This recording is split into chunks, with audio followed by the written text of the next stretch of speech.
네, 이기흥 회장님 질문드리겠습니다. 이기흥 회장님, 예. 그 사단법인 서담 알고 계시죠? 예, 알죠. 이 2016년도 대한체육회 회장 선거를 앞두고 4개월 전에 급조된 곳이죠. 현재 지금 이 자선 사업에 대한 운영도 없고 심지어 지금 19년도 결산 서류가 존재하지도 않습니다. 네. 자, 이런 상황을 봤을 때 2020년 결산 서류는 불법을 감추기 위해서 의심될 수밖에 없는 2페이지짜리 간편 서식이 제출됐고요. 이거는 투명한 운영이 아니라 불법적인 의혹을 증폭시키고 있다는 결과를 낳고 있어요. 그리고 또 2016년, 17년도 장학금 사업 내역은 있는데 20년이랑 23년에는 장학금 내역보다는 관리비 지출만 되고 있는 걸 볼 수 있습니다. 보이시죠? 네. 그리고 본 의원실에서 서담의 등록 주소를 찾아가 본 결과 서담이라는 곳은 존재하지 않고 대신 보시면 우리 미디어 컴퍼니라는 사무실만 있습니다. 그리고 홈페이지에 있는 연락처 확인한 결과 현재 서담은 사업 진행을 하지 않아서 후원금 또한 받을 수 없다는 답변이 있고요. 이 이사장으로 계시죠, 회장님? 예, 네, 여기서 등기상 서담 홈페이지 주소, 서담이 실제로 존재하는 건 맞습니까? 그렇습니다. 그러면 서담은 어디에 있는 곳입니까? 의원님 질문하시면 한 번에 정리하도록 하겠습니다. 자, 그러면 이게 지금 현재 사업을 안 하고 있는데 이 법인은 도대체 언제까지 운영할 계획이십니까? 운영이 안 되고 있지 않습니까, 현재? 아니, 그러니까 장학금도 받을 수 이 없고. 부분이 제가 좀 얘기가 길기 때문에 하셔도 됩니다. 예. 왜 운영을 안 하고 있는지. 왜 안 하는 게 아니고 이 좀 설명이 필요합니다. 제가 원래 이 서담을 하기 전에 청소년을 위한 나눔 문화재단을 한 겁니다. 그래서 이게 이제 제가 회장이 되면서 이쪽으로 이제 넘겨놨는데 그때 했던 사업은 4가지입니다. 4가지. 하나는 그 청소년들 희귀병 수술해 주는 겁니다. 현대아산병원에서만 수술한 것도 몇백 명을 했습니다. 또 시골에 계신 노인분들 개안 수술, 막 이 저기 이주 노동자 1,000명 이상 했을 겁니다. 전부 다 보태면. 그리고 청소년, 소년, 소녀가장 백미 지원. 한 사람이 살면 5kg, 둘이 살면 10kg, 셋이 살면 15kg 이렇게 해서 한 번 주는 게 아니고 매달 19세가 될 때까지 서울 시내만 100만 킬로 이상 나눠줬을 겁니다. 회장님, 저 이거는 그냥 잠깐만요. 이 부분은 제가 분명히 설명을 드려야 됩니다. 아닙니다. 지금 제가 여기 먼저 위원장님. 이야기했습니다. 위원장님, 위원장님, 이 이 부분은 부분에 너무 대해서는 길어지니까 제가 서면으로 설명, 갑시다. 의원님 예, 질문 회장님, 끝나고 예, 대한체육관님 일단은 진정호 위원님 질의를 다 예, 하시고 필요하다면 말씀을 해주시죠. 누가 봐도 이거는 지금 예, 예. 급조 선거를 위해서 급조했다라는 재단 아니, 법인으로밖에 그러니까- 안 보이는 예, 상황에서 아닙니다. 뭐 회장님 당연히 아니라고 하시겠죠. 그런 상황에서 이게 어떻게 보면 누군가가 봤을 때는 이거는 난 단지 그냥 회장 출마를 위해서 이거를 만들었다는 것밖에 안 보여지니까 이 부분에 대해서는 서면으로 그냥 제출해 주시면 좋을 것 같습니다. 그 부분에 대해서는 저한테 한 번만이라도 질문을 해주셨으면 이해가 제가 지금 질문을 드렸으니까요. 나중에 예, 알겠습니다. 될 것 같고요. 회장님 또 다른 내용이 있습니다. 2001년부터 2003년 사이에 고석구 한국수자공 사장님 아시죠? 알죠. 네, 그분 친분을 내세워서 71억 원 수수한 혐의 인정하십니까? 안 합니다. 인정 안 하십니까? 예, 1심도 나왔고 2심도 나왔고 3심까지 나온 상황에서 갑자기 이제 보면은 특정범죄 가중처벌 등에 관해서 법률 위반 혐의로 1년 6개월 선고를 받으셨어요. 예. 그건 알고 계시죠? 당연하죠. 예. 근데 인정을 안 하신다고 하시는 말씀은 왜냐? 지금 봤을 때 2007년 12월 26일 날 갑자기 상속 포기를 하셨고요. 그다음에 포기 후 6일 만에 2008년 1월 1일 대통령 특별사면 노무현 정부 마지막 특별사면을 받아내셨습니다. 예, 그렇습니다. 누가 봐도 참 드라마틱하시죠? 예. 이거 미리 알고 계셨습니까? 갑자기 6일 만에 상고를 포기하신 이유를 그럼 그 부분에 대해서도 설명을 좀 드리겠습니다. 누가 언질 해준 것도 있고요. 없습니다. 없습니까? 예, 회장님, 이게 지금 사면을 받았다고 해서 범죄 기록이 사라지는 건 아니지 않습니까? 그렇습니다. 예. 근데 제가 지금 앞서 말한 거에 말고 또 추가로 범죄 경력 같은 거 있으십니까? 없습니다. 없으십니까? 그러면은 대한체육회장 선거를 할 때 그 범죄 전력 여부, 탈세 여부, 세금 체납 여부 등 검증하는 게 제도가 없죠. 자발적 검증이 있죠.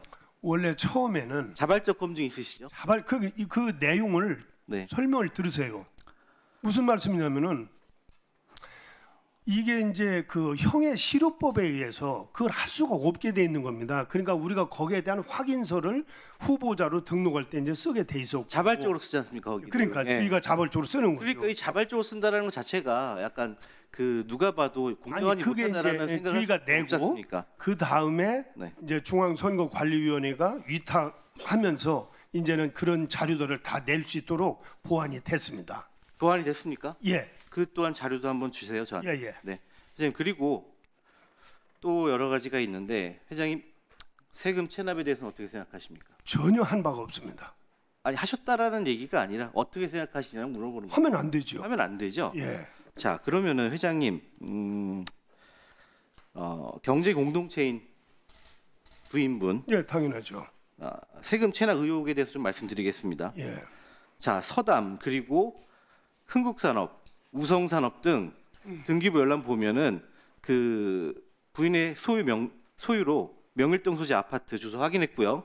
그 다음에 이 등기 소유권 관한 사항 보면 갑구에 기재된 바에 따르면 이천세무서, 강동세무서 등에서 압류가 6차례가 있는 거 아십니까?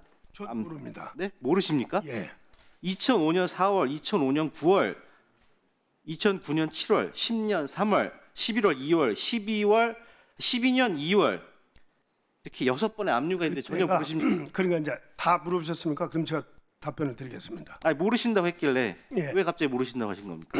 제가 지금 2004년이라고 하셨잖아요. 2005년 그러니까 그때는 네. 제가 이제 법원에 구속이 돼서 대법원까지 재판을 받고 있을 때입니다. 그때 저한테 부과된 추징금이 한 100억 이상 이렇게 돼서 알고 좀 있습니다. 정확한 액션을 모르는데 그러니까 이제 그런 압류는 있었을라나 몰라도 저희 집사람이 세금을 안 냈다든지 이런 건 전혀 없습니다. 현재까지도. 그런 것도 아예 모르시는 겁니까? 자, 제가 이런 얘기를 이유는 왜냐하면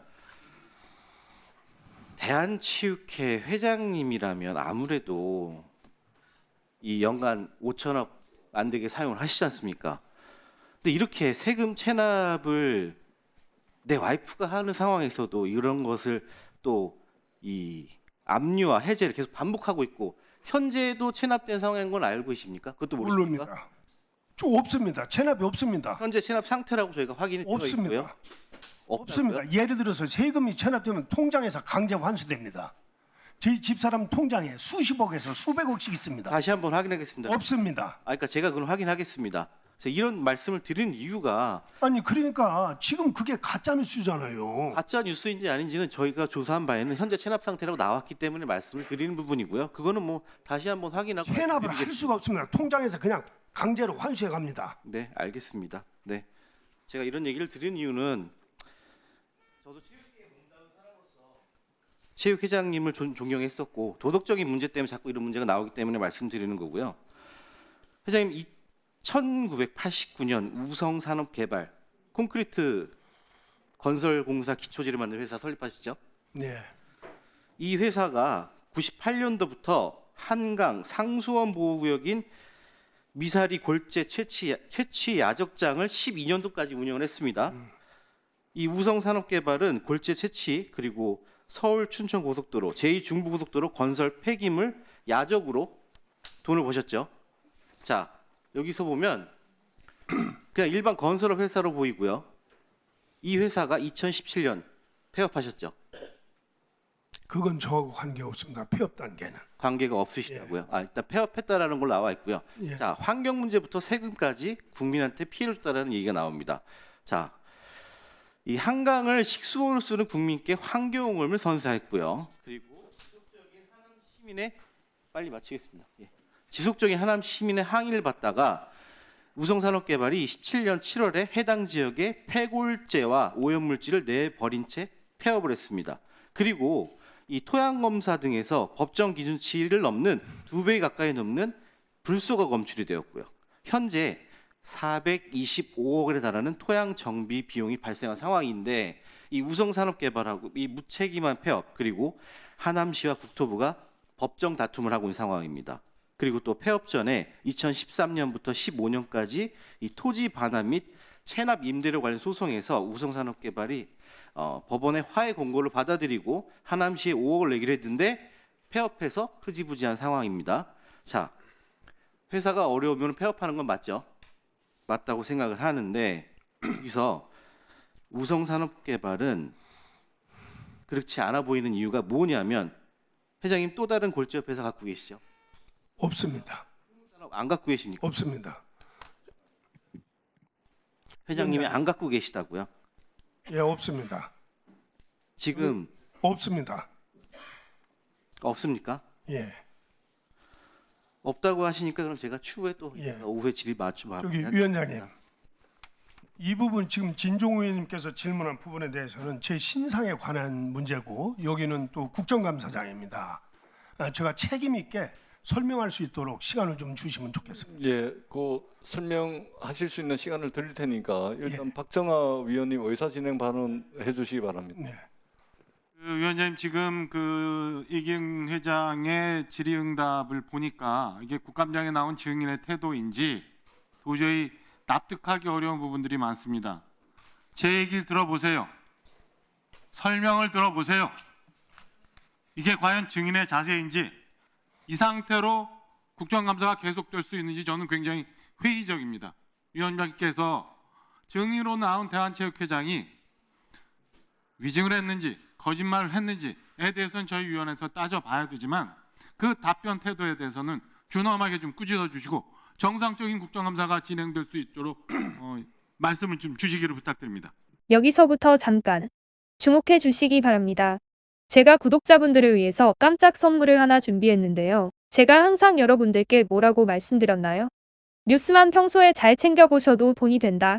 돈을 벌 수 있다라고 말씀드렸는데요. 자, 여러분들 여기 보이는 각종 뉴스, 코로나 유행 사건, 러시아 우크라이나의 전쟁, 엔비디아의 실적, 트럼프와 김정은의 관계 등등과 같은 뉴스를 보게 되면 여러분들은 어떤 생각이 드세요?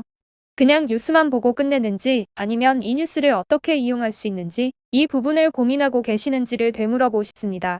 자, 그 이유가 뭐냐 하면 제가 지난 1월 여러분들께 뭐라고 말씀드렸나요? 지금은 반도체 산업에 관심을 가져야 한다. 뉴스만 보고 그냥 넘기지 마시고 한번 투자적으로 고민해 보셔야 한다라고 말씀을 드렸습니다. 그리고 나서 이런 썸네일을 유튜브나 뉴스를 통해서 많이 보셨을 텐데요. 이런 반도체 산업이 이슈가 되었을 때 부자들은 어떻게 생각한다고 했나요? 반도체와 관련된 투자 수단은 뭐가 있는지, 어떤 주식이 가장 좋은지, 어디에 투자해야 돈이 몰리는지 자연스럽게 생각한다고 제가 말씀을 드렸죠. 그 이유가 부자들이 봤을 땐 이슈가 돈으로 이어지고 그 이슈가 나에게 돈을 벌어준다는 경험적 확신이 있기 때문에 부자들은 항상 이런 사회적 이슈와 돈의 흐름을 관심 있게 쳐다본다고 제가 말씀드렸는데요. 이번에도 마찬가지입니다. 제가 지난번에 시청자분들과 함께하는 주식으로 수익 내기 이벤트를 진행했었는데요. 당연히 100% 무료로 진행되었고 자 여기 보시면 아시겠지만 제가 지난번에도 저한테 구독이라는 문자를 보내주신 모든 시청자분들께 이렇게 반도체 관련주 중에 많은 종목이 아니라 가장 급등할 확률이 높은 딱 한 종목 한미반도체 한 종목만을 추천드렸어요. 그러면서 여기 나와 있는 대로 정확히 얼마에 매수해야 하는지 수익률이 얼마가 나왔을 때 팔아야 할지 정확히 말씀드렸는데 지금 실제로 어떻게 되었나요? 오른쪽을 보시면 아시겠지만 제가 1월에 문자로 한미반도체를 소개해드리고 나서 실제 3배 이상의 급등이 나왔죠. 그래서 당시에도 굉장히 많은 분들이 제가 드린 이 종목으로 수익을 크게 내실 수 있었는데요. 다시 한번 수익 축하드리고 이번에도 마찬가지입니다. 최근 우리나라뿐만 아니라 국제 정세가 매우 불안정합니다. 과열된 AI 이슈와 함께 채권 가격과 일본 엔캐리 트레이드 청산으로 휘청거리고 있는데요. 이제 하락장의 초입으로 다양한 징후들이 나타나고 있습니다. 이제 본격적으로 금리 인하와 함께 하락이 더 심해지면 일반 개인들은 결국 더욱더 시장을 외면하고 가장 싼 가격에 울며 겨장 먹기로 손절하기 마련일 텐데요. 사실 역사적으로 이런 시그널이 있을 때야말로 좋은 주식을 저점에서 매수할 수 있는 절호의 기회입니다. 즉 좋은 주식 시장 상황 영향에 따라 어쩔 수 없이 떨어질 때를 적극적으로 노려야 한다는 거죠. 자 그렇기 때문에 제가 이번에도 뭘 보내드린다고요? 지난번과 마찬가지로 구독이라는 문자를 보내주시면 제가 이번 하락장에서 보물, 추후 주가가 가장 크게 급등할 한 종목을 구독자분들에게 문자로 종목명과 사고 파는 시점을 모두 알려드릴 거예요. 그래서 여러분들이 주식으로 돈 버는 연습을 한번 해보시라. 이렇게 말씀을 드리고 혹시라도 나는 주식을 하지 않는다라고 하시는 분들은 주변에 주식하시는 분들께 추천해 주셔도 되고 연세가 있으신 분들은 자녀분들에게 한번 이걸로 수익을 내보라고 이렇게 조언해 줄 수도 있으시겠죠. 그래서 지금 이 영상을 보시는 시청자분들 중에 나도 이번 종목이 궁금하다. 하시는 분들은 누구나 어느 시간대나 상관없이 부담 없이 위쪽 상단에 제 번호 남겨두고 있습니다. 제 번호 010-4292-3138 개인 번호인데요. 지난번처럼 구독이라고 보내주시면 제가 이번에도 똑같이 무료 추천 급등주 문자를 보내드리겠습니다. 제 번호 010-4292-3138로 문자 보내주시면 여러분들이 직접 이슈를 통해서 돈 버는 연습을 해보실 수 있는 것이고, 제가 돈을 받는 것도 투자를 대신해 드리는 것도 아니니까 부담 없이 신청해 주시면 되는 겁니다. 그리고 수익이 나면 저는 다른 것은 바라지 않습니다. 제 채널에 구독, 좋아요 한 번씩만 눌러주시라 이렇게 다시 한번 말씀드리겠습니다. 긴 영상 시청해 주셔서 감사드립니다.